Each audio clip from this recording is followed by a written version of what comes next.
nga pala si Tindo de Lima, taga Las Piñas. Shout out nga pala sa mga kasama ko dyan sa China Road.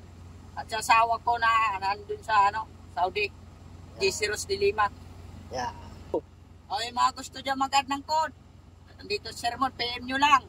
Kasi legit talaga. Salamat sir. Salamat. Sige po. So ayan po si Sir Dendo. Yan. Si Sir Dendo yung mag-a-add to ng code 3. Yun nga po, requirements sa LTO is yung PDC certificate. Yan. So sa code 3 po ngayon, ang requirements dapat mayroon tayong 4 na taong professional license. So ito si Sir, more than 4 years na po siya. So qualified na po. Shoutout pala sa asawa ni Sir na nasa abroad, OFW din. So yung mga kasamahan nating OFW na, shoutout sa inyo mga Sir. So yung may mga planong mag code 8, ito naman yung aming trailer. 20 footer po yan. Yan.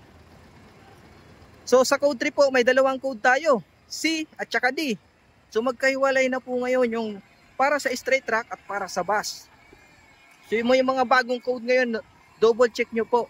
Baka kasi nagmamaneho kayo ng more than 3.5. Yung may mga 1 to dati. Hanggang 3.5 na lang po. Itong minamaneho ngayon ni Sir ay pang bus na. Pang code din na po to. Yan. Oh, shoutout nga pala kay Sir Noel Cabalen. Yan, nagpapa-shoutout. Start na ng klase ngayon. Ingat po palagi mga Sir. Parallel parking po ang gagawin ni Sir. Okay. So follow nyo po yung aking page sa Facebook, TikTok at YouTube.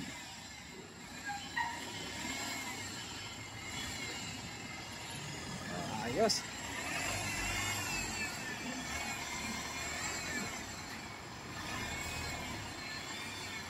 Yan. Search nyo lang po yung page ko, PDC by Sermon. At pag pupunta po kayo dito, message nyo lang po ako.